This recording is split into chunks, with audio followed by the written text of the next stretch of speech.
Ya,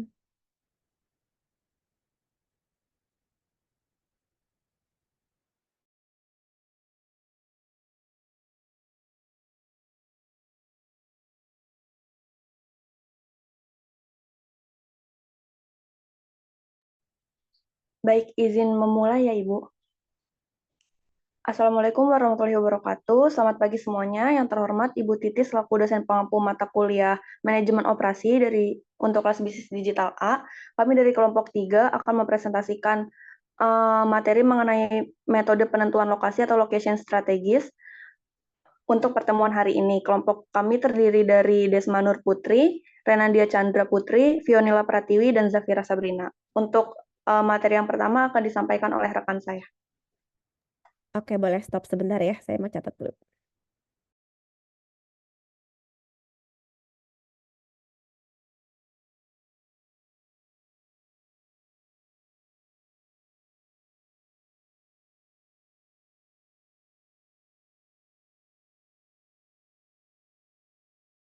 Empat orang ya anggota kelompoknya. Oke, silakan dimulai. Baik, yang pertama saya akan membahas mengenai the strategic importance of location. Jadi dalam pemilihan lokasi itu tuh merupakan suatu hal yang sangat penting dipertimbangkan bagi sebuah manajemen ataupun sebuah perusahaan.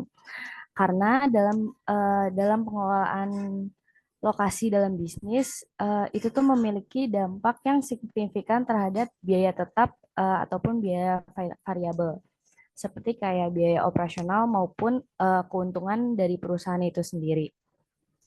Karena sebagian besar biaya operasional itu terkait dengan lokasi ya, kayak biaya transportasi, pajak, upah, maupun biaya bahan baku.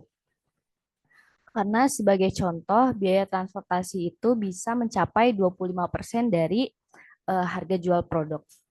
Tapi keputusan pemilihan lokasi ini relatif jarang dibuat dan biasanya dibuat itu karena ada beberapa alasan, kayak misalkan sebuah pabrik udah melebihi kapasitasnya. Terus ada juga perubahan dalam produktivitas tenaga kerja, nilai tukar, biaya, ataupun faktor-faktor lokal lainnya. Lalu setelah berkomitmen pada suatu lokasi, biasanya banyak masalah sumber daya dan biaya yang sulit diubah. Karena kayak misalkan ada sebuah lokasi baru di daerah yang biaya energinya tinggi gitu. Maka biaya tersebut tetap menjadi biaya tetap dan sulit dikurangi walaupun manajemen dari perusahaan itu sendiri udah nerapin strategi yang baik gitu. Tidak menutup kemungkinan untuk mereka mengalami kerugian juga. Nah, tujuan dari pemilihan strategi lokasi ini sebenarnya buat maksimalin lokasi itu bagi perusahaan. Tapi ada pilihan-pilihan yang bisa diambil eh, oleh perusahaan dalam membuat keputusan lokasi. Yang pertama itu memperluas fasilitas yang sudah ada dan bukan memindahkannya. Nah, hal ini bisa menjadi pilihan perusahaan karena pilihan ini tuh lebih ekonomis dan meminimalkan kerumitan gitu dibanding dengan sorry, meminimalkan kerumitan terkait dengan pemindahan fasilitas itu sendiri. Lalu yang kedua, mempertahankan lokasi yang ada saat ini sambil menambah fasilitas lain di tempat lain. Nah, jadi memelihara situs saat ini sambil menambah fasilitas di lokasi lain dapat dilakukan oleh perusahaan untuk mendiversifikasi atau memperluas kehadiran perusahaan di pasar yang berbeda tanpa meninggalkan situs yang sudah ada gitu. Lalu pilihan yang ketiga yaitu menutup fasilitas yang sudah ada dan pindah ke lokasi lain. Ini jadi pilihan terakhir bagi perusahaan buat nutup fasilitas yang udah ada di lokasi yang lama. Biasanya ini terjadi karena kondisi di lokasi yang awal itu udah nggak memadai atau udah nggak mendukung strategi dari bisnis perusahaan itu sendiri. Lalu boleh di next. Nah, yang kedua itu ada location decision. Jadi dalam menentukan lokasi ada beberapa hal yang dapat dipertimbangkan untuk mendukung keberhasilan. Nah, dalam pengambilan keputusan lokasi negara, terdapat beberapa poin yang perlu diperhatikan. Yang pertama itu resiko politik, peraturan pemerintah, sikap, dan insentif. Nah, faktor-faktor ini tuh menjadi faktor penting dalam menentukan keberhasilan suatu lokasi gitu. Karena keadaan politik yang stabil, peraturan pemerintah yang kondusif, dan insentif investasi yang menarik dapat memengaruhi keputusan untuk memilih lokasi di suatu negara. Lalu yang kedua, masalah budaya dan ekonomi. Kesesuaian budaya dengan nilai-nilai dari perusahaan itu sendiri dan juga kondisi ekonomi yang memadai menjadi faktor keberhasilan juga gitu untuk memilih lokasi. Lalu yang ketiga ada lokasi pasar. Hal ini juga penting karena dilihat dari kemudahan akses ke pasar potensial baik lokal maupun regional bisa meningkatkan peluang kesuksesan. Lalu yang keempat ada bakat tenaga kerja, sikap, dan produktivitas serta biaya. Ketersediaan tenaga kerja yang berkualitas di sebuah negara, lalu produktivitas yang tinggi, serta biaya yang kompetitif juga perlu diperhatikan. Karena lokasi yang menawarkan tenaga kerja yang terampil dengan biaya yang terjangkau akan menjadi pilihan yang menarik bagi perusahaan itu sendiri. Lalu yang keempat, ketersediaan pasokan, komunikasi, dan energi. Ketersediaan pasokan seperti infrastruktur komunikasi yang baik dan pasokan energi yang stabil menjadi pendukung dalam pemilihan lokasi. Infrastruktur yang baik dan pasokan yang andal akan mendukung operasi dari perusahaan itu sendiri. Lalu yang ketiga adalah nilai tukar dan risiko mata uang. Boleh di next. Lalu yang kedua adalah region decision. Nah, poin-poin yang harus diperhatikan ketika memilih lokasi dalam suatu wilayah atau suatu region adalah yang pertama keinginan perusahaan. Ini tuh merujuk pada preferensi atau tujuan perusahaan itu sendiri dalam memilih lokasi operasi mereka. Hal ini tuh mencakup kayak strategi pertumbuhan, visi perusahaan atau kebutuhan khusus lainnya. Lalu yang kedua ada daya tarik wilayah seperti budaya, pajak, iklim, dan lain-lain. Nah, faktor-faktor seperti itu bisa menjadi pertimbangan juga untuk lokasi operasi dari perusahaan itu sendiri. Yang ketiga ada ketersediaan tenaga kerja, biaya, sikap terhadap serikat pekerja. Ini hampir sama dengan poin yang sebelumnya. Lokasi dengan pasokan tenaga kerja yang memadai, biaya yang terjangkau, dan kestabilan hubungan industrial akan menarik bagi perusahaan. Yang keempat ada biaya dan ketersediaan utilitas. Ketersediaan utilitas yang dimaksud adalah kayak seperti listrik, air, dan gas.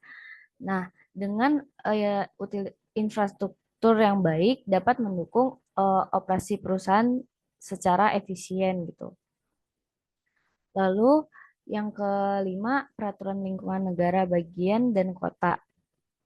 Nah, peraturan lingkungan yang ketat di negara bagian atau di kota tertentu itu dapat memengaruhi keputusan pemilihan keputusan lokasi bagi perusahaan, terutama bagi perusahaan yang punya kegiatan industri yang berpotensi mencemari lingkungan gitu. Lalu yang keenam, insentif pemerintahan dan kebijakan fiskal. Nah, dalam memilih lokasi, subsidi, pemotongan pajak atau program bantuan lainnya bisa menjadi daya tarik suatu wilayah bagi perusahaan. Lalu yang ketujuh, kedekatan dengan bahan baku dan pelanggan. Ini yang dimaksud adalah jarak antara lokasi operasi dengan sumber daya bahan baku dan pasar pelanggan potensial.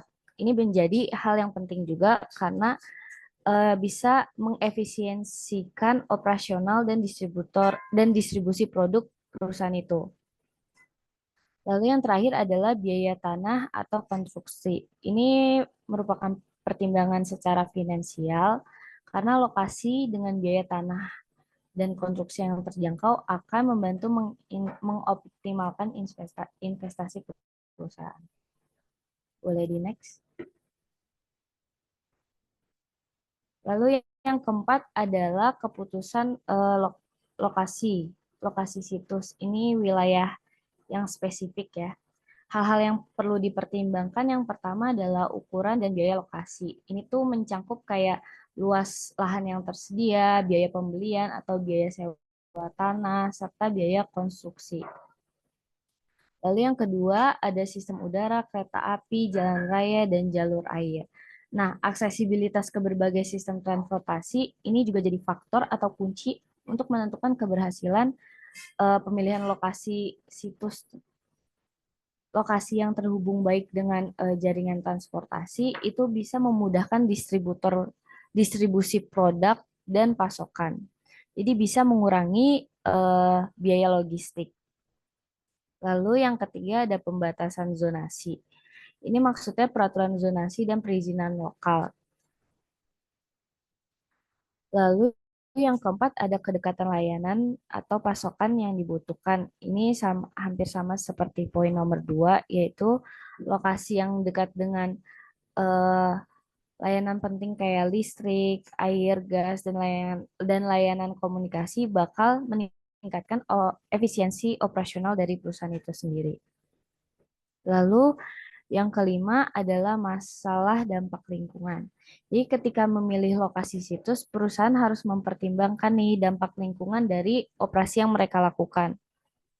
Ini tuh termaksud eh, memastikan kepatuhan terhadap peraturan lingkungan yang berlaku pada situs tersebut. Jadi bisa meminimalkan dampak negatif untuk lingkungan sekitar. Lalu yang terakhir adalah kepadatan dan demografi pelanggan. Nah, lokasi yang strategis dekat dengan pasar atau pelanggan potensial bakal meningkatkan aksesibilitas dan keterjangkauan produk atau layanan perusahaan. Nah, dengan mempertimbangkan semua faktor-faktor itu, diharapkan perusahaan dapat membuat keputusan yang lebih tepat dalam memilih lokasi situs yang tepat untuk operasi perusahaan mereka. Boleh di next. Nah, selanjutnya kita akan beralih ke faktor that affect location decision. Ini adalah faktor-faktor yang memengaruhi pemilihan lokasi. Yang pertama itu ada labor productivity. Nah, jadi saat memilih lokasi, sebuah perusahaan itu atau sebuah manajemen nggak bisa hanya mempertimbangkan tingkat upah sebagai satu-satunya faktor biaya, tapi produktivitas pekerja juga sangat penting gitu karena ketika produktivitas sudah itu malah dapat meningkatkan biaya total produksi secara keseluruhan. Jadi dengan kata lain meskipun tingkat upah di suatu daerah itu rendah, tetapi produktivitas pekerja yang rendah itu juga dia dapat mengakibatkan biaya produksi yang lebih tinggi gitu. Karena produksi bakal jadi lebih lambat atau kurang efisien. Oleh karena itu, saat memilih lokasi, perusahaan perlu mempertimbangkan faktor-faktor seperti produktivitas tenaga kerja. Nah, dalam mengukur produktivitas tenaga kerja, ada rumus yaitu labor cost per day per production units per day. Jadi ini tujuan dari rumus ini adalah mengukur efisiensi dari biaya tenaga kerja per unit produksi. Jadi semakin rendah angka yang dihasilkan dari rumus ini, berarti semakin efisiensi biaya tenaga kerja dalam menghasilkan unit produk. Sebagai contoh, eh, yang di bagian kedua itu, misalkan upah, misalkan biaya tenaga kerja itu $70 dibagi dengan 60 unit yang diproduksi per hari. Hasilnya itu 1,17 per unit.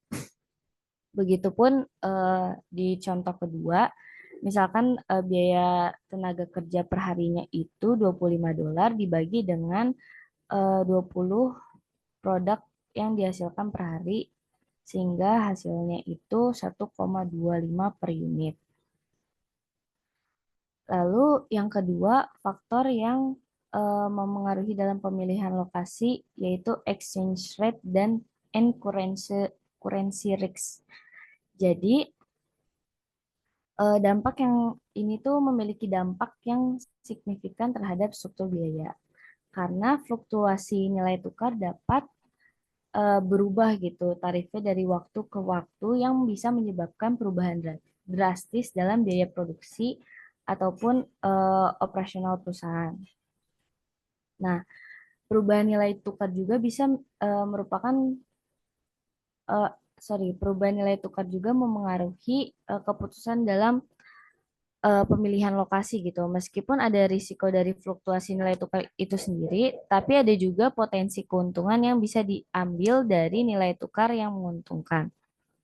Nah, untuk mengurangi risiko dari fluktuasi nilai tukar itu sendiri, perusahaan dapat menggunakan strategi seperti melindungi nilai operasionalnya. Ini melibatkan kapasitas produksi berlebih di beberapa negara, sehingga perusahaan dapat mengalihkan produksi dari satu lokasi ke lokasi lain jika terjadi perubahan nilai tukar yang signifikan. Baik, materi selanjutnya akan dijelaskan oleh rekan saya.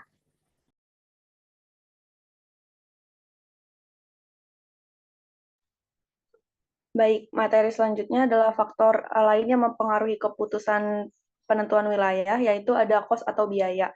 Kos adalah suatu biaya keseluruhan yang kita keluarkan untuk memproduksi suatu barang ataupun jasa.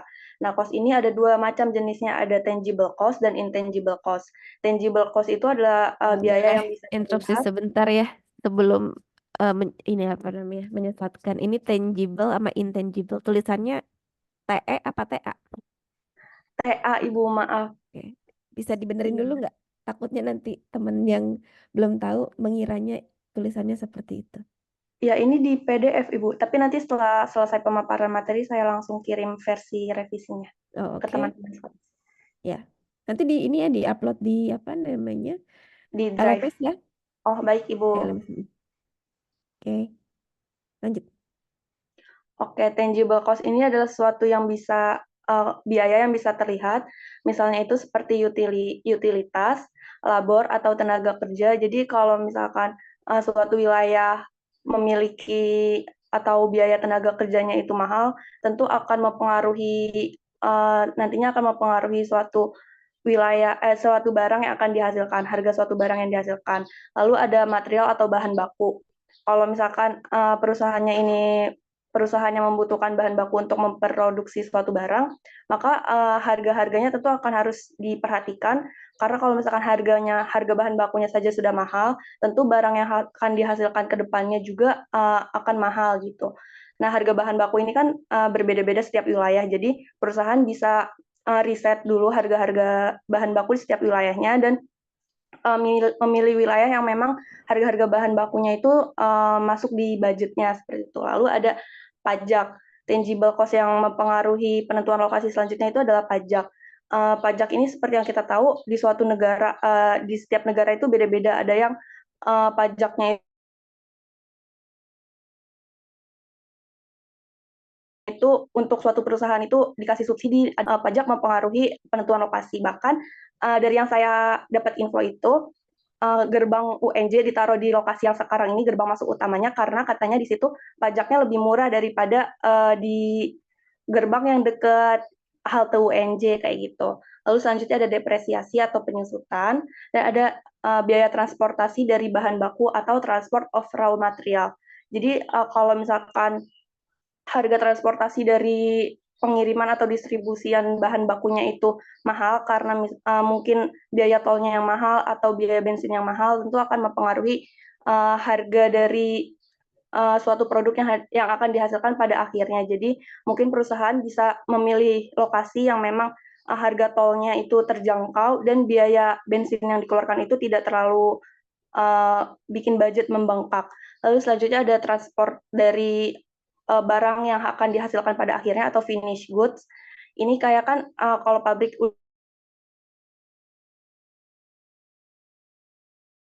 udah menghasilkan suatu barang, tentu akan didistribusikan kepada pasar. Tentu akan harus diperhatikan juga biaya transportasinya. Jadi bisa dipilih tempat-tempat yang memang dekat dari suatu lokasi pemasarannya supaya biaya dari transportasinya juga nggak membengkak. Lalu ada gubernur insentif. Ini maksudnya insentif gubernur. Kayak kan di setiap daerah itu kadang-kadang kebijakan insentif untuk perusahaan itu beda-beda.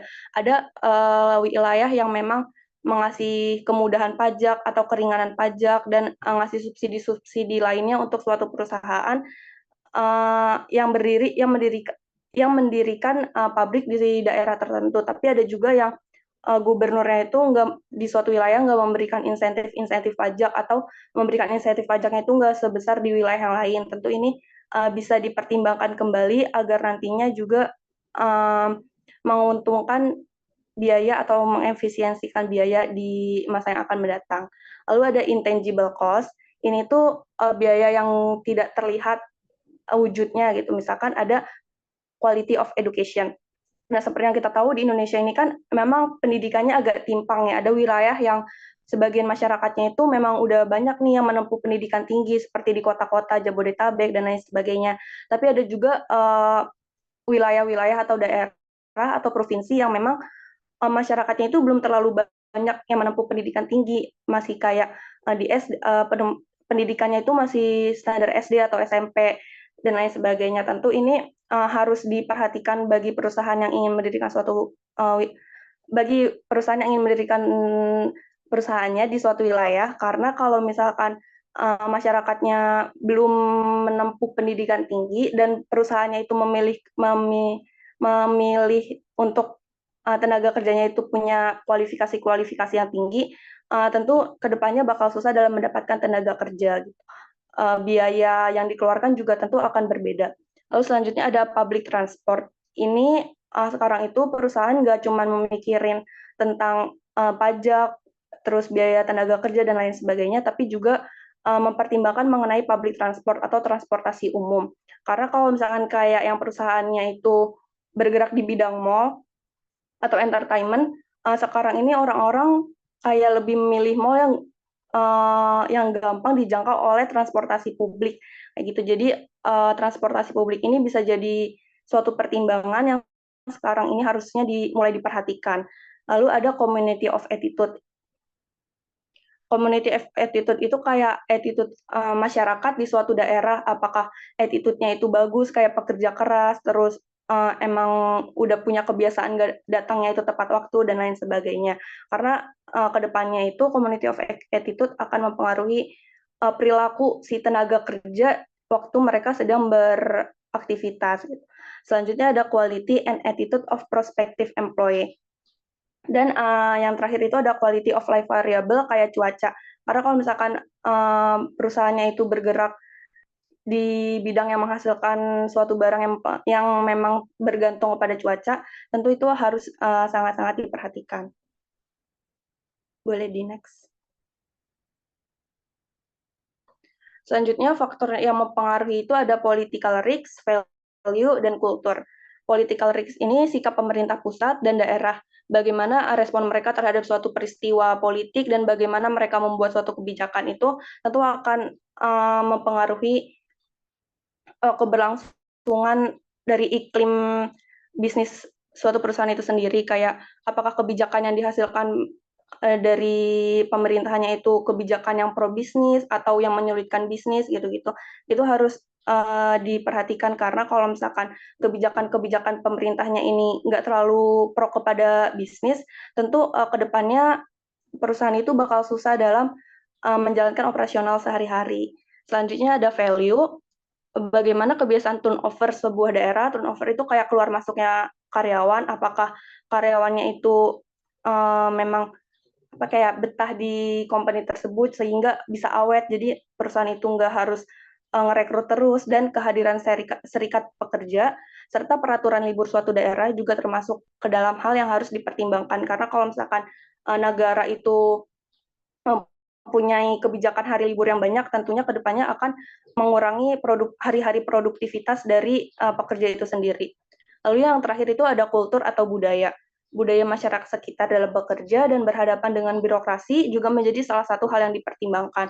Maksudnya itu kayak bagaimana di suatu daerah itu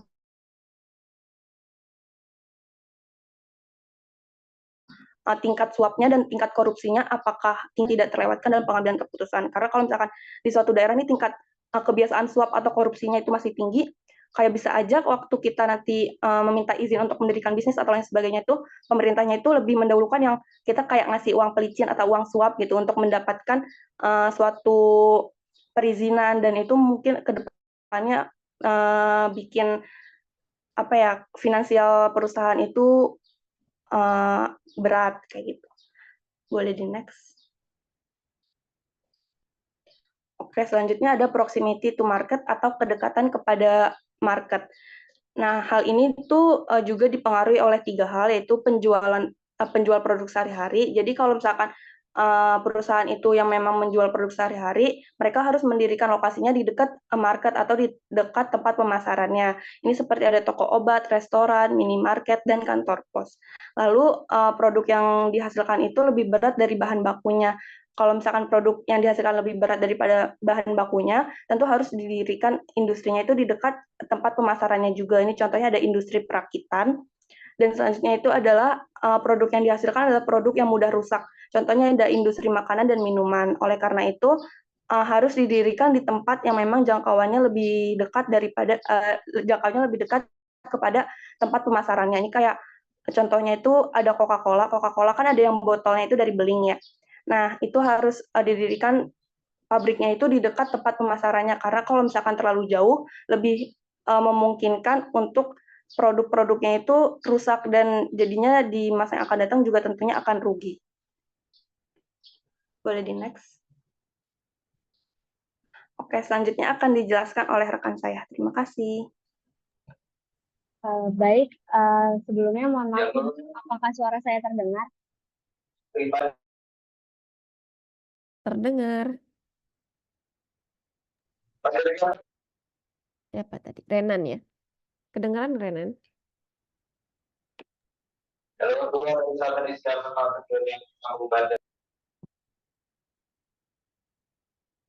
Cuma backsoundnya berisik ya? Lagi di mana?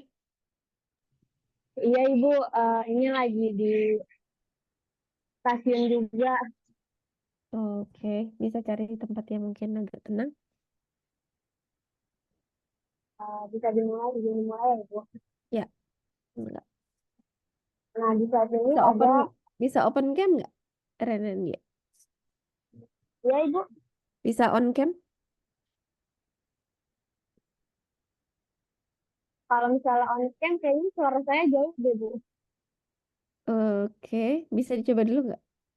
Sejauh apa? Izin ya Bu untuk mulai. Oke, jelas kok. Ada, Iya.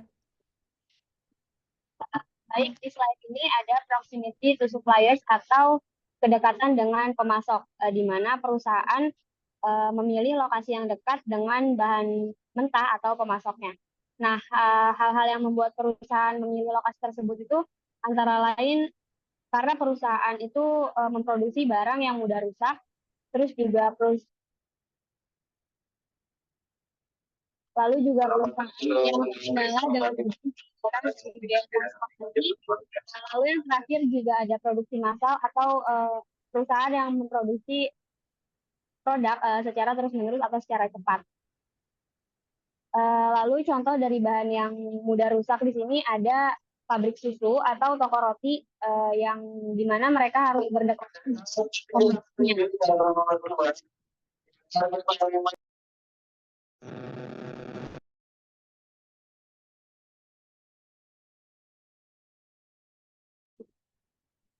Lalu ada contoh dari kendala biaya transportasi yang dialami oleh perusahaan yang memproduksi baja atau menggunakan batu bara dan biji besi, di mana bahan mentah yang berat atau besar ini membuat biaya pengirimannya juga membesar gitu, sehingga ketika dekatnya lokasi produksi dengan pemasok dari yang diproduksi dapat menghemat biaya transportasi yang dikeluarkan.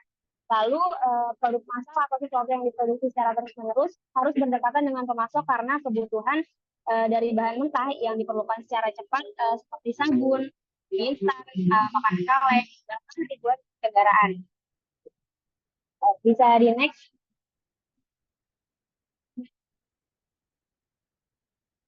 Nah, selanjutnya ada proximity to competitors atau kedekatan dengan pesaing, di mana perusahaan di sini mengacu pada seberapa sih dekat lokasi suatu bisnis dengan pesaingnya gitu dalam industri yang sama. Nah, di sini tuh contohnya ada restoran yang terletak di kawasan yang memang sekitarnya restoran juga gitu.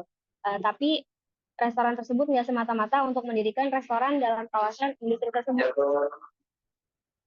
Juga setiap restoran harus mempertimbangkan beberapa faktor agar dapat bersaing dengan tersebut.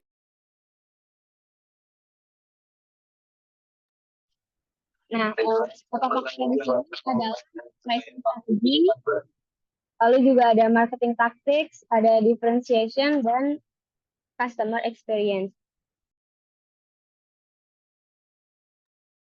Di pricing strategy ini sesuai artinya gitu ya, di mana kita harus menetapkan atau memutuskan suatu penawaran harga, apakah mungkin lebih rendah atau lebih tinggi untuk dapat bersaing dengan restoran yang lain. Lalu di marketing tactics ini, restoran perlu memasarkan produknya gitu seefektif mungkin dan menarik perhatian pelanggan di tengah persaingan yang ketat. Lalu kemudian ada differentiation yang udah nggak asing mungkin ya, di mana perusahaan atau restoran itu harus punya cara yang mampu membedakan dirinya gitu dengan pesaing sekitarnya, baik melalui suasana atau kualitas makanan dan lain sebagainya. Dan yang terakhir ada customer experience atau pengalaman konsumen gitu. Yang pasti setiap perusahaan atau restoran perlu memberikan pelayanan terbaiknya kepada pelanggan, terlebih pelanggan yang memang baru pertama kali nih mengunjungi restoran tersebut, agar first impression dari pelanggan tersebut juga memberikan impact baik dan ingin datang kembali ke resto kita gitu. Bisa di next. Nah, di slide ini ada the factor rating method, atau bisa didefinisi yang sudah ada di layar itu metode pengambilan keputusan lokasi untuk mengevaluasi dan membandingkan berbagai lokasi serta berbagai.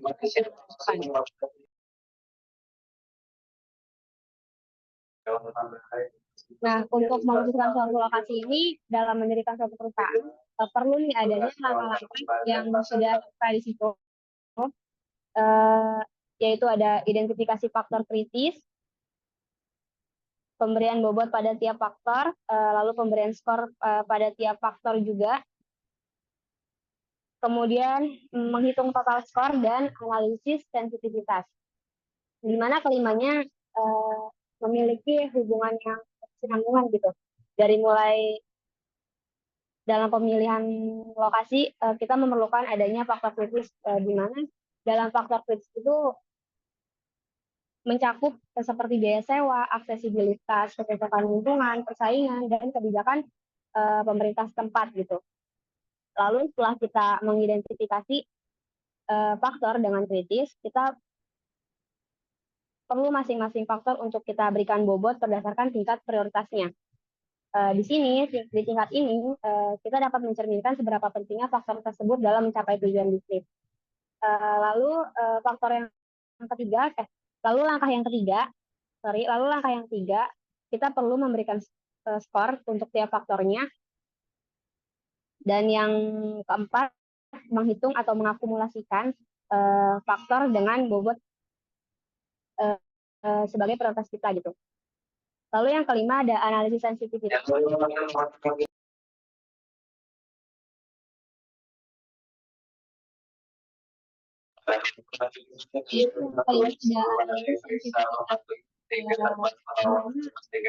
sih perubahan bobot karena faktor individu gitu yang memengaruhi hasil akhirnya? Karena ini juga membantu untuk melihat sensitivitas dari keputusan lokasi terhadap perubahan. Next.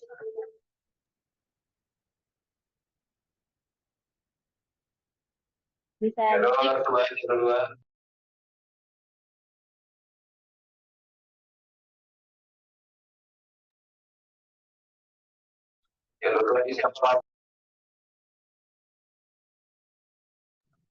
bisa di next.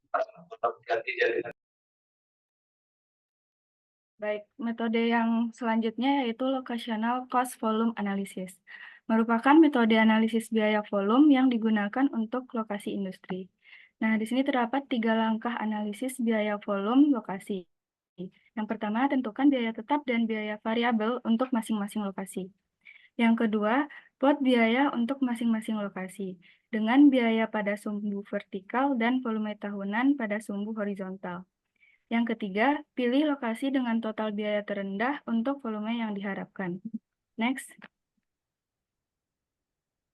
Nah, di sini terdapat contoh sebuah perusahaan manufaktur ingin mempertimbangkan 3 lokasi di Athens, Brussels, dan Lisbon untuk pabrik baru.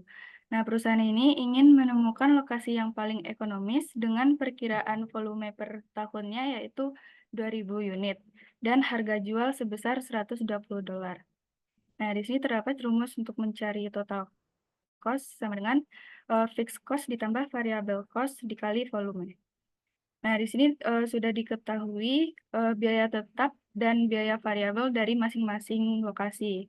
Untuk Athens itu biaya tetapnya 30.000 dan biaya variabel 75.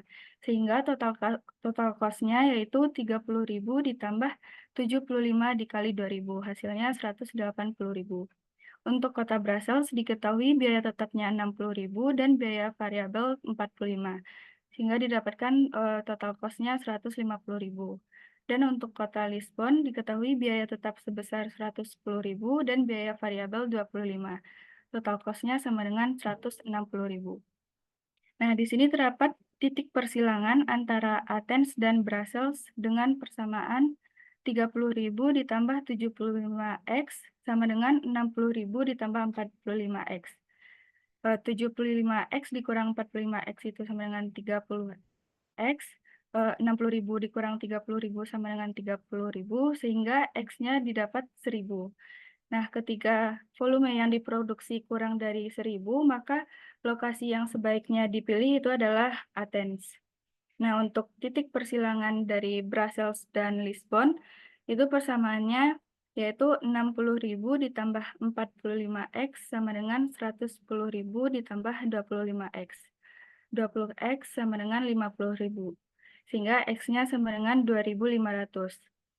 Nah, ketika volume yang diproduksi itu lebih besar dari 2.500, maka lokasi yang sebaiknya dipilih adalah Lisbon. Nah, karena perusahaan ini ingin menemukan lokasi yang ekonomis dengan perkiraan volumenya yaitu 2.000 per tahun, maka kota Brussels memiliki lokasi dengan biaya terendah yaitu 150.000. Sehingga lokasi yang dipilih untuk membuka cabang baru yaitu berada di kota Brussels. Next. Nah, yang selanjutnya Center of Gravity Method. Tujuan dari metode ini yaitu untuk menetapkan lokasi pusat distribusi yang akan meminimalkan biaya distribusi. Terdapat beberapa hal-hal yang perlu dipertimbangkan. Yang pertama, lokasi pasar. Yang kedua, volume barang yang dikirim ke pasar tersebut. Yang ketiga, biaya kirim atau jarak. Nah, di sini terdapat rumus Center of Gravity Method. Untuk koordinat X itu sama dengan sigma I DIX dikali QI per sigma I QI. Untuk koordinat Y sama dengan sigma I DIY dikali QI per sigma I QI. Di mana DIX-nya itu adalah koordinat X untuk lokasi KI, DIY untuk koordinat Y untuk lokasi KI, dan QI itu adalah kuantitas barang yang dipindahkan ke atau dari lokasi KI. Next. Nah, di sini terdapat contohnya, sebuah supermarket memiliki 4 toko yang terletak di Chicago, Pittsburgh, New York, dan Atlanta. Nah, keempat toko ini itu disuplai dari satu gudang tua yang sudah tidak memadai. Nah, perusahaan ini ingin menemukan lokasi sentral untuk membangun gudang baru.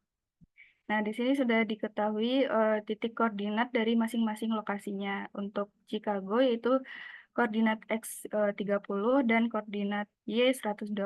Untuk Pittsburgh itu 90 dan 110, New York 130 dan 130, Atlanta 60 dan 40.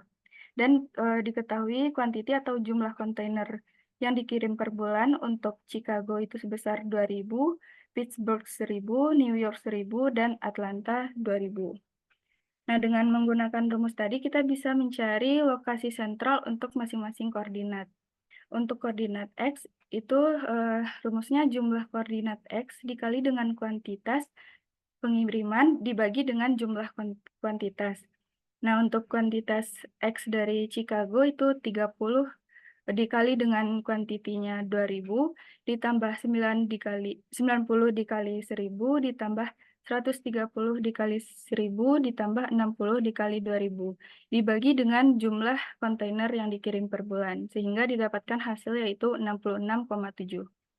Nah, untuk koordinat Y itu sama, namun nilai yang dimasukkan yaitu nilai pada titik koordinat Y. Sehingga didapatkan hasil yaitu 93,3. Nah, terlihat pada grafik itu pusat distribusi atau center of gravity-nya itu berada pada titik koordinat X-nya 66,7 dan koordinat Y 93,3, yang mana berada pada dekat pusat kota Ohio. Next. Nah, metode yang selanjutnya yaitu transportation model. Tujuan dari model transportasi ini adalah untuk menetapkan jumlah yang harus dikirim dari sejumlah lokasi pengiriman ke sejumlah lokasi permintaan. Nah, nanti solusi yang diperoleh akan meminimalkan biaya produksi dan biaya kirim total. Nah, model transportasi ini merupakan kasus khusus dari masalah pemrograman linear.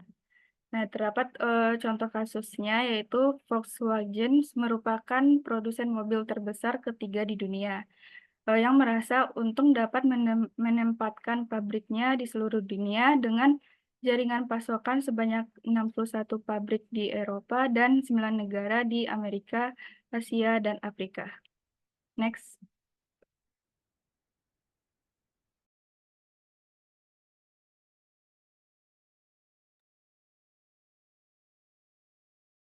Selanjutnya akan dijelaskan oleh rekan saya.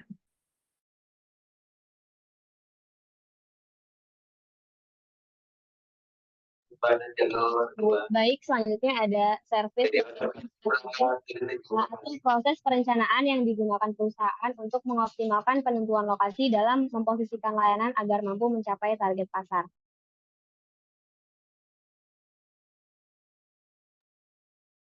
Nah, di sini ada 5 faktor. Yang pertama ada aksesibilitas pelanggan, di mana dalam penentuan lokasi yang strategis gitu, bisa memilih lokasi yang mudah dijangkau oleh pelanggan potensial seperti di dekat jalan utama atau daerah dengan tingkat lalu lintas tinggi. Nah, yang kedua ada keberadaan pesaing, di mana dalam menganalisis lokasi, pesaing dan memilih lokasi yang memungkinkan perusahaan untuk menjangkau pasar yang belum terlayani dengan baik oleh pesaing. Yang ketiga ada biaya operasional, di mana harus adanya pertimbangan dalam biaya sewa, biaya tenaga kerja, dan biaya lainnya untuk memastikan bahwa lokasi ini dapat dipilih dan mendukung keberlanjutan bisnis dengan biaya yang terjangkau. Kemudian ada ketersediaan infrastruktur atau memastikan nih adanya fasilitas seperti listrik, air bersih, akses komunikasi yang memadai untuk mendukung operasi bisnis tanpa gangguan. Lalu yang kelima ada proyeksi pertumbuhan, di mana dalam memilih lokasi yang memiliki potensi pertumbuhan masa depan seperti daerah yang sedang berkembang atau area dengan tingkat populasi yang meningkat. Bisa di next.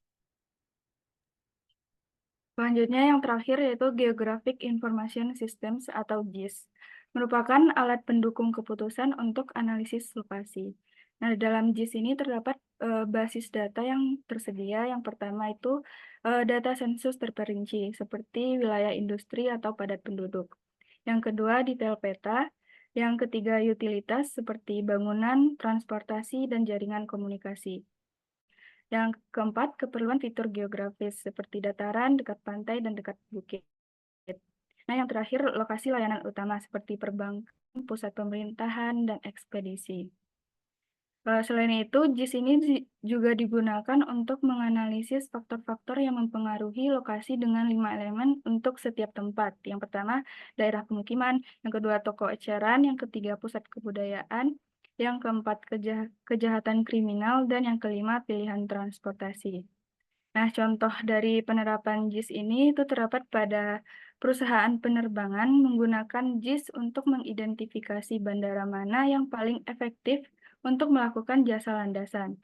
Nah, sehingga informasi ini tuh bisa dilakukan untuk penjadwalan dan menentukan lokasi pembelian bahan bakar dan makanan. Selanjutnya akan disampaikan rekan saya.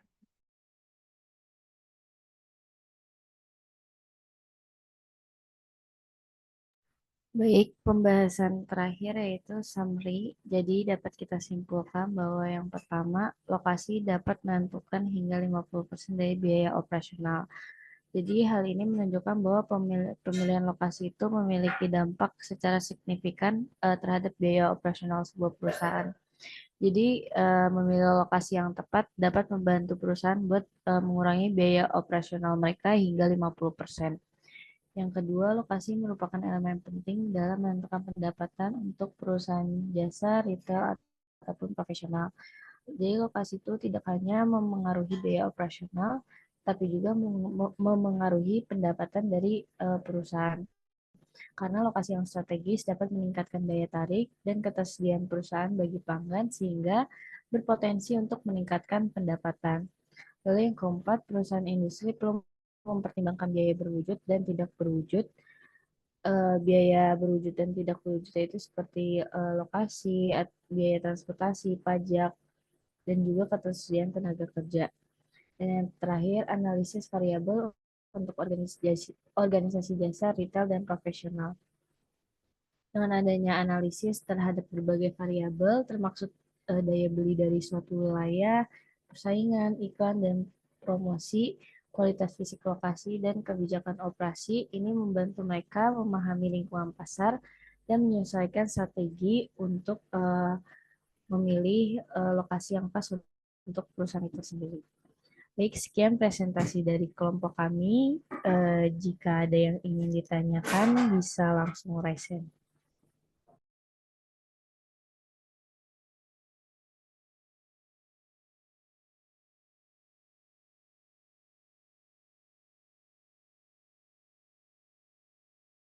Oke, silakan dibuka sesi tanya jawab. Ya, setiap perwakilan kelompok harus bertanya ya. Nggak ada yang Baik, raise. silakan kepada Mulia Warahmah terlebih dahulu.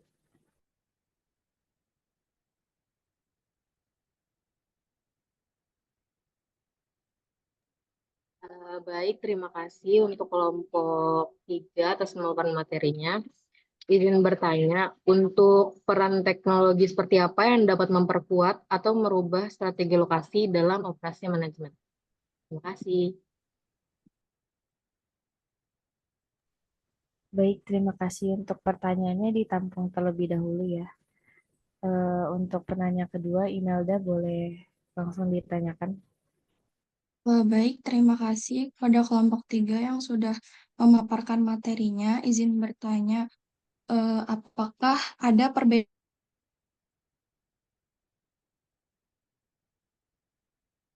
Nggak kedengeran ya? Iya, suaranya terputus.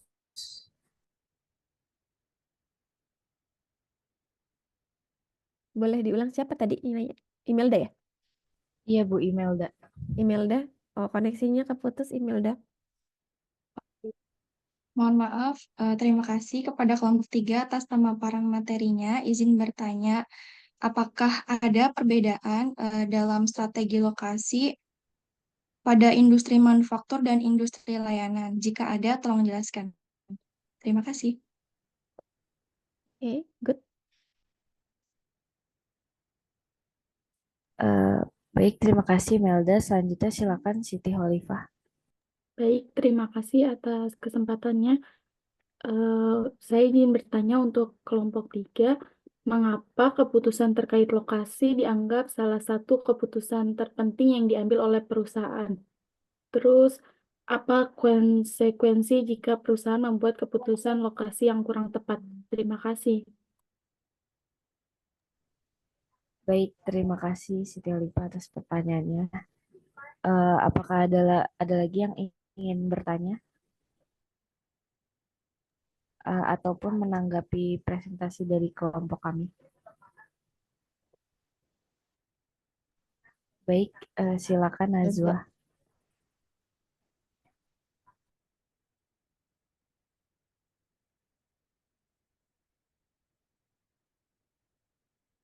Najwa, halo? Atau Najwa disimpan dulu, yang 3 dulu tadi dijawab dulu ya, biar nggak lupa. Boleh dibahas dulu sama kelompok. Mungkin kalau butuh waktu silakan saya beri waktu 3 sampai 5 menit kalau memang butuh diskusi. Baru Baik, Bu. dijawab. Mungkin saya dan kelompok akan diskusi terlebih dahulu ya, Bu. Ya, silakan.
Ibu izin menjawab untuk nomor 2 dari email. Oke, silakan. Tanyanya email apa tadi di ini dulu ya. Di step ulang baru dijawab. Ya, baik. Terima kasih Imelda atas pertanyaannya. Tadi kan pertanyaannya apa sih perbedaan strategi lokasi gitu ya dalam industri manufaktur dan industri layanan. Di sini ada 5 perbedaan gitu. Yang pertama ada fokus pada produksi fisik versus pelayanan, di mana industri manufaktur itu cenderung fokus pada produksi fisik barang, sementara industri layanan lebih berorientasi pada penyediaan layanan kepada pelanggan. Lalu yang kedua itu ada ketergantungan pada infrastruktur. Kalau misalnya industri manufaktur biasanya lebih tergantung pada infrastruktur fisik seperti jaringan listrik dan air bersih yang berpengaruh gitu dalam pemilihan lokasi. Tapi kalau misalnya industri layanan mungkin lebih fleksibel dalam hal lokasi karena ketergantungan yang lebih rendah pada infrastruktur fisik. Lalu perbedaan yang ketiga ada aksesibilitas pelanggan. Misalnya industri layanan seringkali memilih lokasi yang dekat dengan pasar atau pelanggan untuk meningkatkan kenyamanan dan respon terhadap permintaan gitu. Tapi kalau misalnya industri manufaktur sering mempertimbangkan faktor-faktor lain seperti biaya tenaga kerja dan persediaan dalam pemilihan lokasi. Lalu yang keempat ada karakteristik tenaga kerja. Kalau misalnya industri manufaktur sering memerlukan tenaga kerja terampil dalam proses produksinya. Di sisi lain, industri layanan mungkin lebih fokus pada ketersediaan tenaga kerja yang fleksibel dan orientasinya itu ke pelayanan pelanggan. Lalu perbedaan yang kelima ada penggunaan teknologi. Di mana kalau misalnya industri manufaktur itu lebih cenderung menggunakan teknologi produksi yang canggih yang mempengaruhi pemilihan lokasi untuk memastikan akses yang memadai terhadap infrastruktur teknologi dan komunikasinya. Tapi kalau misalnya industri layanan, itu bisa dipertimbangkan melalui aspek teknologi, tetapi dengan fokus yang lebih besar pada integrasi dengan platform digital dan aksesibilitas online. Cukup jawabannya, apakah menjawab Email? Sudah cukup jelas. Terima kasih Rere dan kelompok atas jawabannya. Oke, thank you pertanyaan Imelda. Sebenarnya ada satu poin besar yang membedakan fokus antara sektor manufacturing sama sektor service ya, jasa. Apa itu? Kebaca nggak sama rekan-rekan? Fokus utamanya apa dalam penentuan lokasi? Kalau sektor manufacturing, fokusnya ke maximizing or minimizing?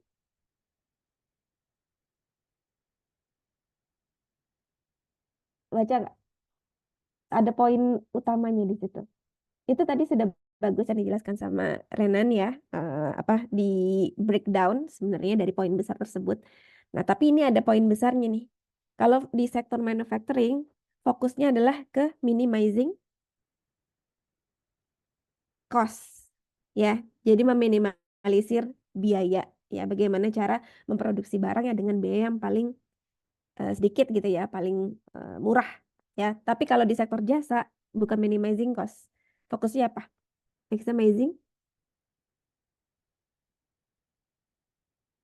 memaksimalkan revenue ya, maksimalkan pendapatan. Fokusnya memaksimalkan pendapatan, berarti harus dekat ke konsumen ya, harus dekat dengan si pengguna jasanya tersebut ya, sehingga dia bisa memaksimalkan pendapatan yang diterima ya. Kayak gitu kita tahu ya, kalau misalnya sektor manufacturing kan dia dapat margin itu dari berapa yang bisa dia jual dan berapa biaya produksi gitu ya. Jadi semakin tinggi marginnya, maka dan semakin banyak dia menjualnya ya, baru dia akan mendapatkan input yang atau pendapatan yang lebih tinggi ya. Tapi kalau di sektor jasa ya dia harus lebih memperbanyak pengguna jasanya ya, baru mendapatkan pendapatan yang lebih tinggi ya. Itu poin besarnya ketika menentukan strategi lokasi. Untuk sektor manufacturing fokus mereka adalah di ke minimizing cost, tapi kalau untuk di sektor jasa mereka memaksimalkan pendapatan ya. Oke, itu aja tambahan dari saya. Silakan dilanjutkan. Baik, saya izin menjawab pertanyaan dari Mulia. Pertanyaannya yaitu peran teknologi seperti apa yang dapat memperkuat atau mengubah strategi lokasi dalam operasi manajemen. Nah, teknologi memiliki peran yang sangat penting dalam memperkuat atau mengubah strategi lokasi dalam operasi manajemen. Terdapat beberapa teknologi yang dapat memberikan dampak signifikan. Yang pertama itu Geographic Information System atau GIS, yang mana dapat memungkinkan perusahaan untuk menganalisis data geografis seperti peta, lokasi pelanggan, infrastruktur transportasi, dan faktor-faktor lingkungan lainnya. Yang kedua ada Internet of Things, yang dapat memungkinkan perusahaan untuk memantau dan mengontrol peralatan atau aset di lokasi secara real-time melalui sensor dan koneksi internet.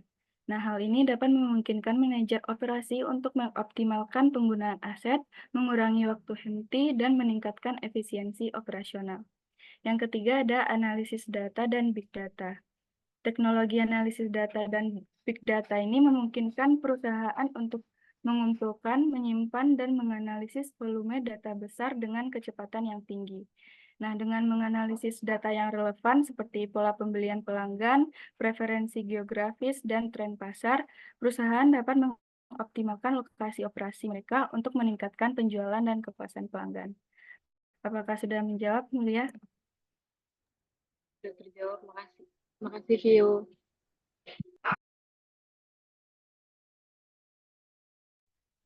Oke, lanjut. Ya, baik. Selanjutnya saya akan menjawab pertanyaan dari Siti Holita. Pertanyaannya itu, mengapa keputusan terkait lokasi dianggap salah satu keputusan yang penting yang diambil oleh perusahaan, dan apa konsekuensi jika perusahaan membuat keputusan lokasi yang kurang tepat? Jadi, jawaban dari kelompok kami terkait keputusan lokasi itu sangat penting karena pemilihan lokasi ini memengaruhi berbagai aspek seperti memengaruhi aspek bisnis seperti kayak aksesibilitas pasar, biaya operasional, ketersediaan tenaga kerja, dan faktor-faktor lain yang memengaruhi daya saing atau profitabilitas. Kayak misalkan lokasi yang sebuah perusahaan memilih lokasi yang tepat. Itu bisa memberikan akses yang lebih baik ke pasar yang potensial, sehingga dia bisa meningkatkan penjualan dan pertumbuhan dari bisnis perusahaan. Nah, lokasi yang tepat juga bisa mengurangi biaya operasional kayak biaya transportasi, biaya tenaga kerja, dan biaya infrastruktur, dan memungkinkan untuk menarik dan mempertahankan tenaga kerja yang berkualitas sesuai dengan kebutuhan dari perusahaan itu sendiri. Nah, tidak hanya itu, pemilihan lokasi yang tepat juga memengaruhi regulasi dan kebijakan yang berlaku, kayak pajak, peraturan lingkungan, dan kebijakan perdagangan. Jadi itu bisa membantu perusahaan untuk mengelola risiko regulasi dan kebijakan yang berkaitan dengan operasional perusahaan. Nah, apa konsekuensinya jika memilih lokasi yang kurang tepat gitu? Ini bisa merugikan bagi perusahaan sendiri karena bisa mengakibatkan biaya operasional yang lebih tinggi, kayak biaya transportasinya mahal atau biaya tenaga kerjanya yang tinggi gitu. Terus bisa menghambat akses perusahaan ke pasar yang potensial. Jadi bisa menurunkan penjualan dan mengurangi peluang dari pertumbuhan bisnis perusahaan itu sendiri. Terus konsekuensi lainnya sulit untuk menarik atau mempertahankan tenaga kerja yang berkualitas. Dan yang terakhir dapat meningkatkan risiko terhadap perubahan regulasi atau kebijakan yang tidak menguntungkan bagi perusahaan itu sendiri. Sekian jawaban dari kelompok kami. Apakah menjawab? Sudah terjawab. Terima kasih, Desma. Baik, terima kasih kembali Siti Khalifah.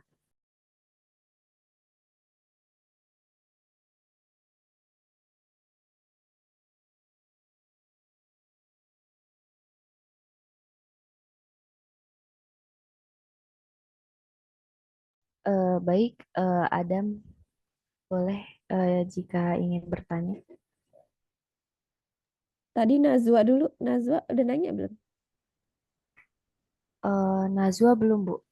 Oh iya. Iya, tadi kan Nazwa belum sempat ngomong. Ya, habis itu Adam. Sebelumnya terima kasih atas kelompok 3 atas pemaparannya. Nah, perkenalkan, aku Nazwa dari perwakilan kelompok 2 izin bertanya. Ada nggak contoh nyata dari perusahaan yang bangkrut atau mengalami kerugian karena salah dalam strategi lokasi mereka? Dan kira-kira langkah apa sih yang harus dilakukan untuk menanggulangi kerugian tersebut menurut pandangan kalian? Terima kasih. Baik, terima kasih Najwa atas pertanyaannya. Mungkin boleh Adam. Oke, makasih Des. Sebelumnya, perkenalkan saya Adam Fajrul Pala. Saya ingin bertanya mengenai pandangan teman-teman dan mungkin juga pandangan Ibu juga nantinya. Mungkin sebelumnya pertanyaan ini sedikit panjang. Jadi saya ingin bertanya mengenai lokasi operasional dan isu lingkungan. Ini adalah salah satu concern banyak pihak belakangan ini. Seperti yang disampaikan oleh kelompok 3 tadi, lokasi sangat menentukan biaya dan pendapatan perusahaan. Oleh karena itu, banyak sekali perusahaan berlomba-lomba memangkas biaya operasional mereka dengan mencari lokasi yang dekat dengan pasar, moda transportasi, dan sumber daya. Namun, banyak sekali saya lihat perusahaan masih memandang sebelah mata mengenai isu lingkungan. Contohnya yang belakangan viral di media sosial yaitu perusahaan pengolahan dan pemasok batu bara yang menyebabkan polusi di kota-kota besar di Indonesia seperti Jakarta. Lalu jika ditarik ke belakang, kita bisa melihat ada pemilihan lokasi operasional pengembangan pangan yang tidak memperhatikan isu lingkungan, yaitu food estate dari Kemenhan. Nah, ketika lingkungan rusak, maka akan banyak orang melakukan protes atau demo untuk menyelamatkan lingkungan mereka. Dan tentu saja itu akan mengancam keberlangsungan dari perusahaan tersebut. Bisa saja perusahaannya ditutup atau pindah begitu. Nah, kalau semisal perusahaannya ditutup, maka itu akan eh, maka perusahaannya tidak bisa mencari pendapatan lagi. Jika perusahaannya dipindah, maka itu kan membutuhkan biaya yang lebih besar lagi. Nah, saya ingin bertanya kepada teman-teman, bagaimana cara yang tepat menyesuaikan antara kepentingan perusahaan yang berupa cost dan revenue tadi dengan kepentingan banyak pihak seperti lingkungan. Itu aja pertanyaan dari saya. Terima kasih. Ya, terima kasih jawab pertanyaannya.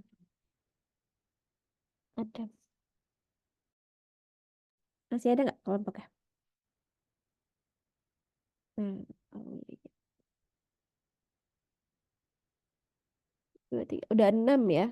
Udah 5 ya? Harusnya sudah ya? Atau ada kelompok yang belum bertanya? Najwa udah. Oke. Email udah. Siti Khalifah. Mulia. Ibu, Oke, udah ada ya. yang mau bertanya lagi? Apakah masih bisa? Boleh. Oke, satu lagi Oke, terakhir ya. Untuk oke, kewajiban kelompok udah selesai. Ya udah ditunaikan. Jadi ini pertanyaan tambahan. Silakan Vera. baik. Perkenalkan, nama saya Ferdinand Sugi. Saya izin bertanya, kalau dulu itu kan kita sempat menghadapi yang namanya krisis pandemi gitu kan.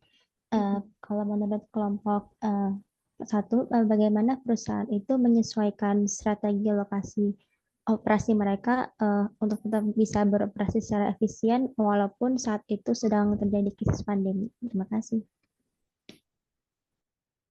Oke, thank you Vera. Oke, silakan kelompok boleh didiskusikan dulu jika butuh waktu. Atau mau langsung dijawab? Sepertinya akan kami diskusikan terlebih dahulu. Oke, silakan. Ya, 3 sampai 5 menit.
Bagaimana?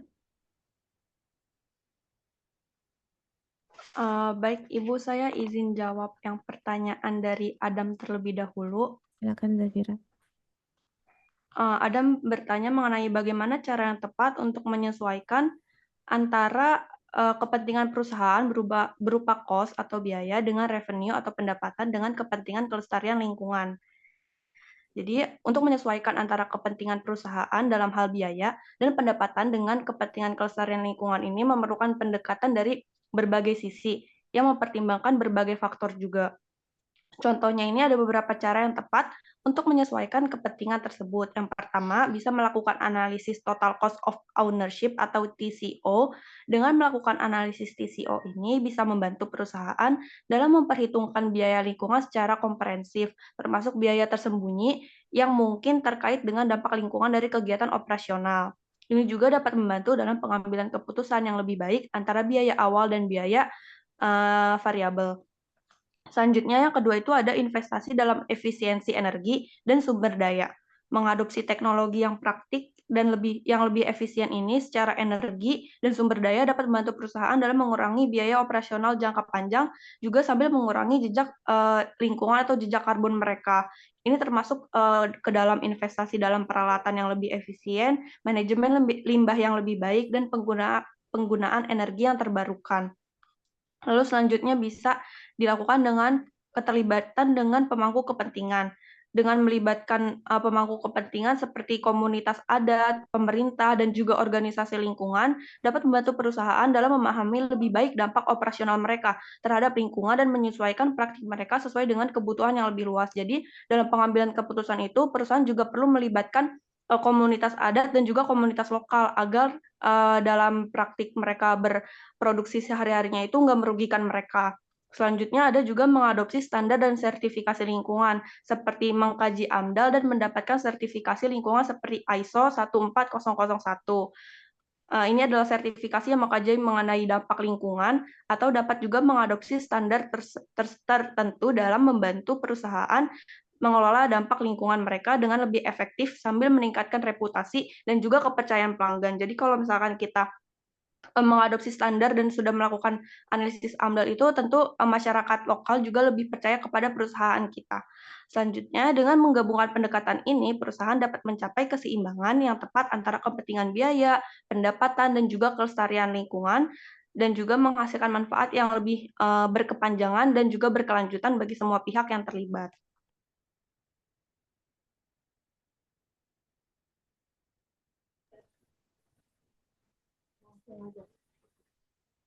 Ya Allah, mah itu kuliah.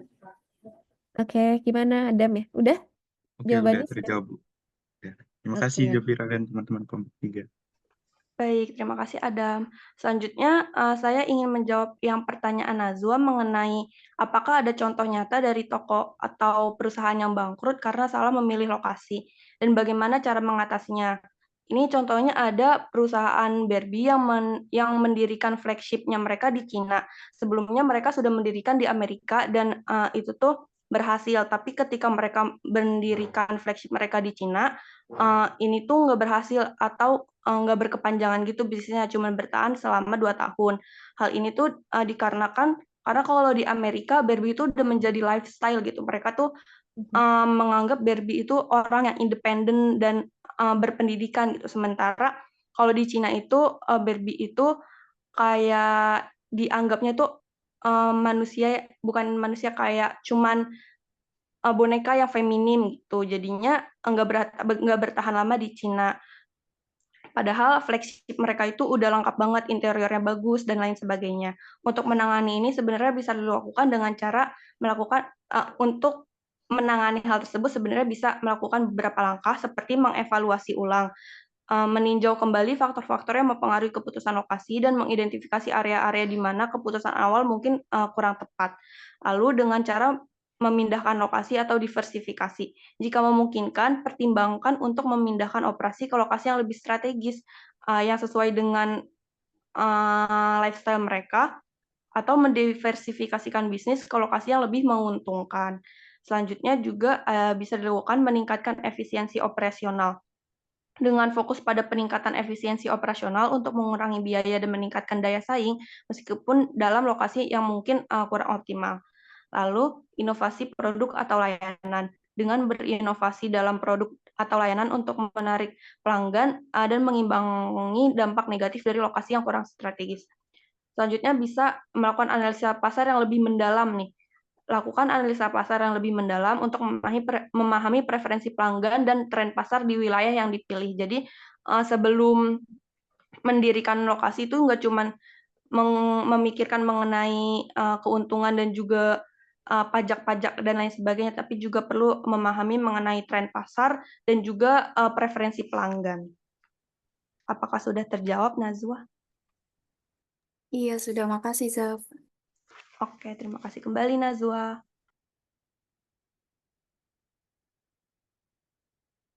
Pertanyaan Vera udah dijawab belum? Belum, Ibu.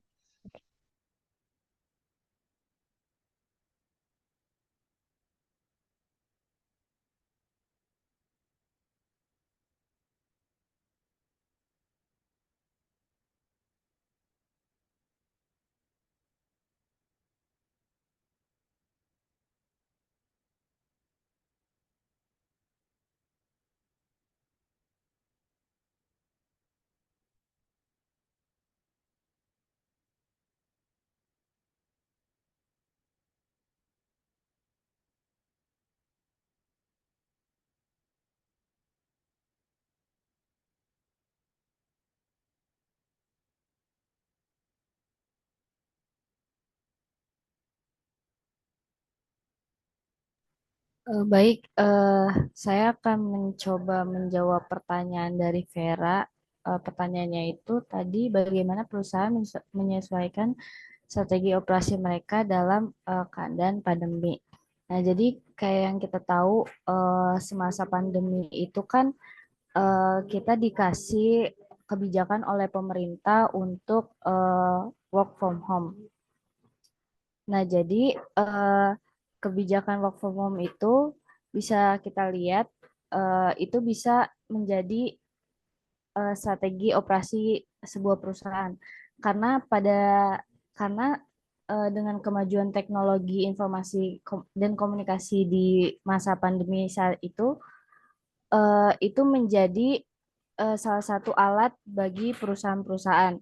Jadi perusahaan pada saat itu mengutamakan kesehatan, tetapi bisnis juga tetap berjalan selama para karyawan sehat, sehingga operasional dari perusahaan itu sendiri tidak terganggu gitu. Lalu pada saat itu perusahaan juga penting untuk menerapkan protokol kesehatan dan melakukan adaptasi kebiasaan baru di lingkungan kerja yang work from home itu. Nah, ada juga regulasi work from office sebesar 50%. Nah, kebijakan work from office itu menerapkan protokol seperti physical distancing, menyediakan sarana sanitasi, dan penerapan wajib masker. Jadi dengan berbagai macam strategi yang dilakukan perusahaan tersebut dapat beroperasi semasa pandemi kemarin. Jadi mungkin itu jawaban dari kelompok kita. Apakah Sudah menjawab. Terima kasih, Desma. baik? Terima kasih juga, Vera. Oke, sudah terjawab semua ya pertanyaannya? Sudah, Ibu. Oke, baik. Terima kasih untuk kelompok pertama ya, kelompok penyaji pertama. Sebelum ditutup ya, nggak ditutup juga sih. Masih ada beberapa hal yang harus dibahas. Jadi terkait manajemen operasi ya, manajemen operasi ini sebenarnya fokusnya tidak hanya teori ya rekan-rekan. Jadi manajemen operasi ini selain teori dia juga banyak hitung-hitungan ya. Tadi dari materi yang sudah disampaikan dari kelompok pertama, penyaji pertama tadi sebenarnya ada beberapa ukuran-ukuran ya yang bisa kita hitung untuk menentukan strategi penentuan lokasi ya. Ada beberapa metode yang bisa kita gunakan ya. Ada apa aja? Boleh disebutkan kelompok penyaji? Tadi sebenarnya sudah dijelaskan, tapi sayang tidak disertakan contoh untuk perhitungannya. Boleh disebutkan apa aja? Ada metode factor rating, ya. Iya nggak?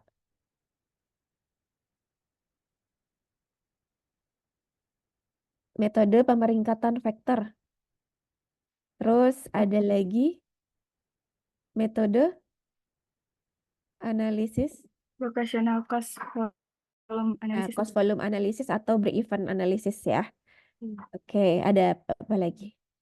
Center of gravity method sama Metode pusat transportation model. gravitasi sama model transportasi Ya. ya. Nah, sebenarnya itu bisa didetailkan ya cara perhitungannya. Tadi kayaknya ada yang dijelasin tapi cuma center of gravity kalau nggak salah ya. Untuk contoh yang lain belum diinfokan ya. Untuk yang locational volume ada. Locational break-even ada? Ada. Oke. Yang factor rating? Nggak ada. Boleh tadi ditampilin dulu. Nah, ini penting ya karena nanti saya kasih tugas latihannya seputar ini. Ya, ini termasuk salah satu yang akan saya berikan sebagai tugas latihan ya. Jadi mungkin bisa di-highlight dulu sedikit.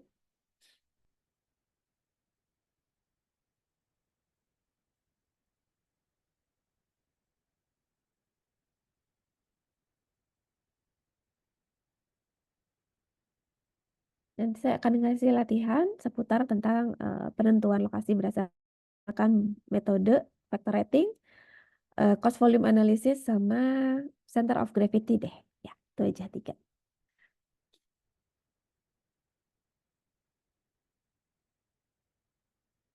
Model transportasi.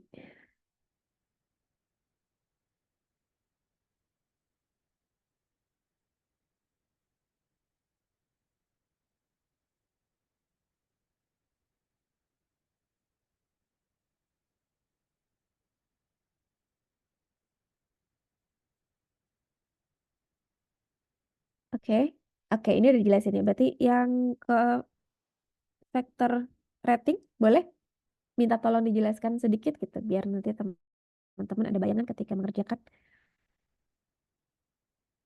factor rating method. Boleh di show kalau contohnya belum siap, boleh lihat lihat contoh di buku. Ya, jadi jelaskan aja contoh yang ada di buku.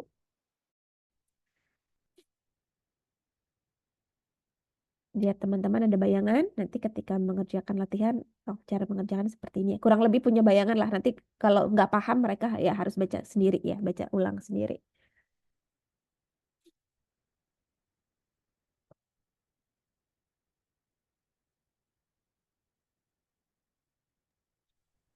Bentar, Ibu izin buka bukunya. Iya, silakan.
Mungkin Ibu ini lebih kurang.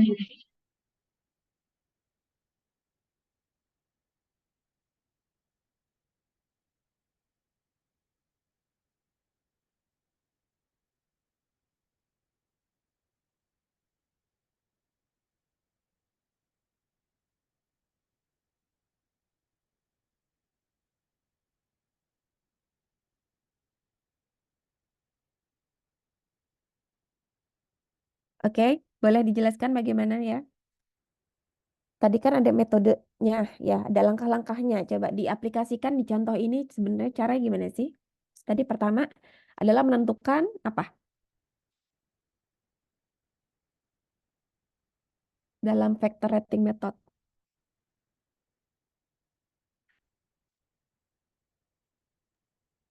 Menentukan faktor kritis Ibu. Oke, apa? Kalau di sini faktor kritisnya apa saja sih kira-kira?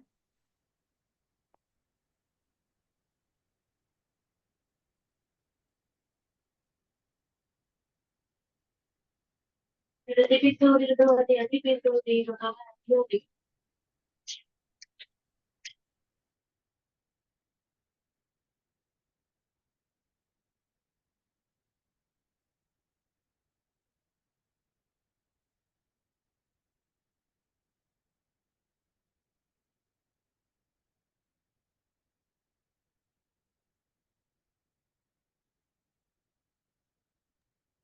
yang level availability and attitude dependent.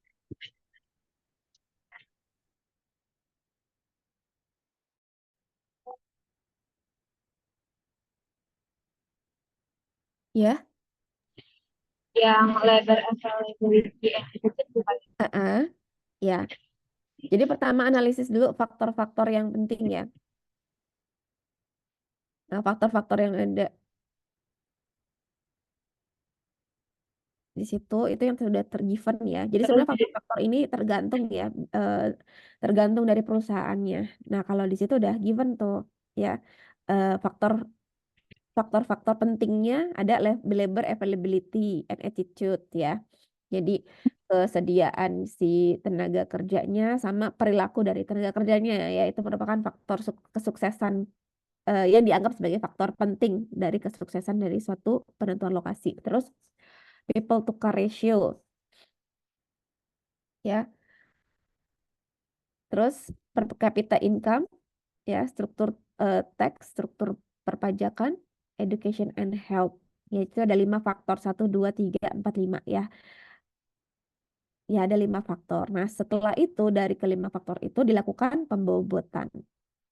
Ya, dilakukan pembobotan. Cara pembobotannya gimana ya? Ini dianggap mana yang dianggap paling paling penting gitu ya, sampai yang paling tidak penting gitu ya.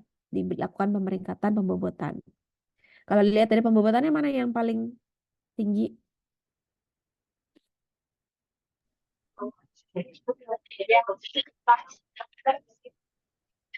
Benar? Yang 39 Pak. Ya, yang paling tinggi angkanya itu bobotnya paling tinggi ya. Tax structure paling tinggi, terus labor availability, education and health, per capita income, baru terakhir people to car ratio. Nah, terus setelah itu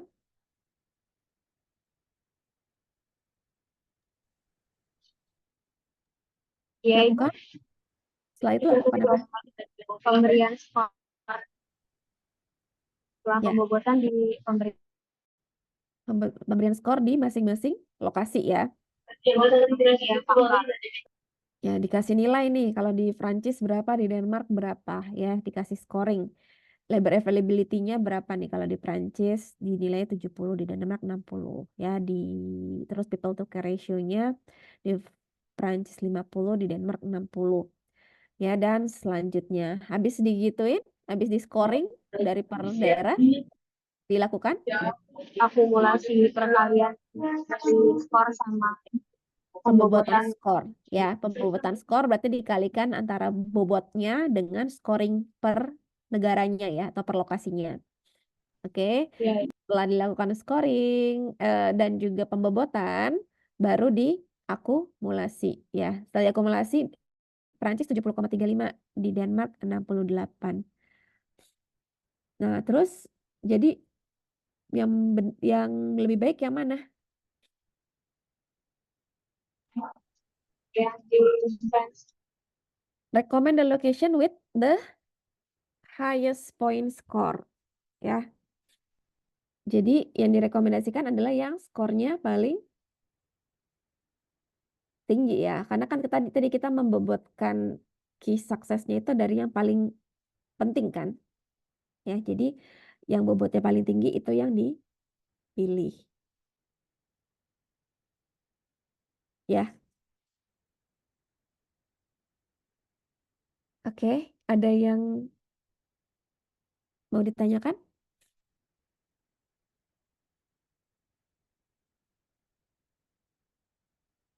Seputar apa tadi?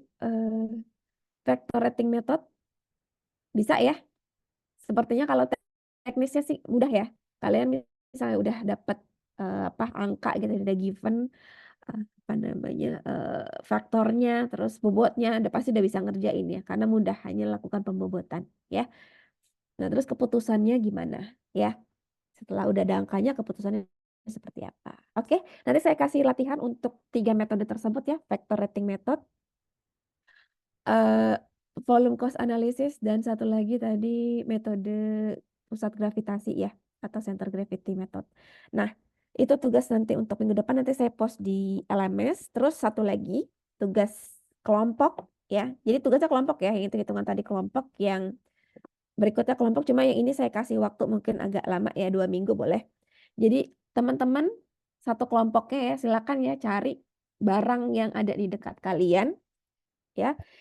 Nah, misalnya nih, saya punya jam meja ya, jam meja brandnya apa nih ya? Brandnya ini IKEA ya. IKEA itu IKEA itu perusahaan dari mana sih? Ingin tahu? Swedia, Bu. Swedia ya. Oke, bagus. Swedia ya, udah tahu ya.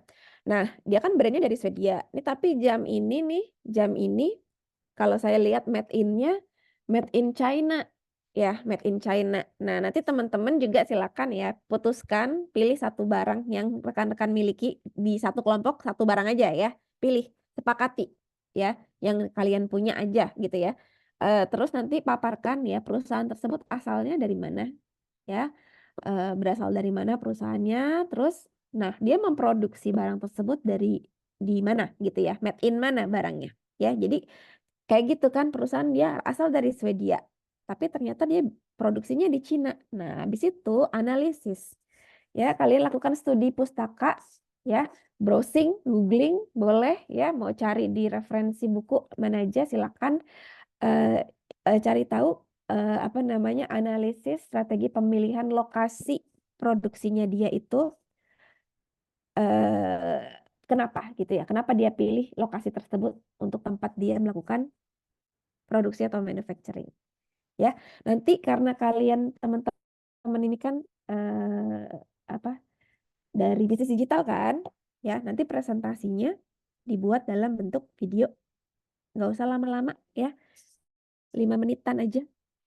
5 menit, nanti kirim ke saya videonya, nanti saya akan upload di YouTube ya, untuk analisis strategi lokasi dari kelompok yang rekan-rekan buat ya, buat semenarik mungkin ya, analisisnya setajam mungkin.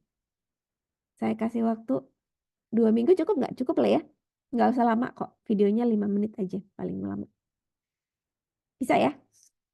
Oke, itu salah satu case based learning ya. Bisa dipahami teman-teman? Atau ada pertanyaan? Halo? Tanya berarti Ya. minggu depan tuh tetap lanjut presentasi setiap Oh, materi kelompok setiap minggunya berarti kan? tetap dong. Ya, Oke. tetap ya. Jadi minggu depan itu ada tugas tadi, latihan factor rating method, cost volume analysis, sama center gravity method ya, nanti saya infokan di LMS. Dan tugas untuk 2 minggu ke depan kalian bikin video analisis strategi pemilihan lokasi dari brand-brand yang ada di dunia ya. Pilih satu brand aja. Ya, buat semenarik mungkin. Berdasarkan teori-teori yang tadi udah kalian pelajari ya. Jadi utamakan relate kan atau apa namanya? Hubungkan ke teori yang tadi sudah dipelajari ya. Nanti kalau ada informasi tambahan silakan aja, boleh ya, tapi utamakan hubungkan dulu sama teori yang sudah dipelajari tadi di kelas ya. Oke?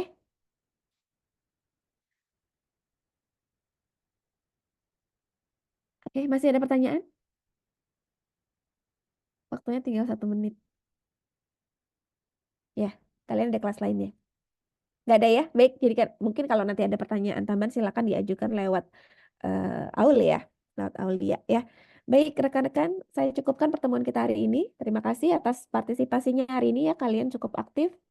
Kelompok hari ini juga terima kasih. Saya merasa sebenarnya sudah cukup bagus ya menguasai materi. Cuma mungkin ada beberapa hal yang belum sempat jelaskan tadi ya, ada yang miss gitu ya, nggak apa-apa ya, namanya juga baru pertemuan pertama. Cuma nanti untuk kelompok berikutnya kalau misalnya ada contoh berupa hitung-hitungan itu wajib untuk dijelaskan ya, karena memang manajemen operasi itu salah satu esensinya adalah ya di perhitungan tersebut ya, di measurement untuk mengetahui biaya-biaya operasi ya. Baik, saya cukupkan. Wabillahi taufiq wal hidayah. Wassalamualaikum warahmatullahi wabarakatuh. Waalaikumsalam warahmatullahi wabarakatuh. Terima kasih, Bu. Ya, terima kasih. Saya Olivia.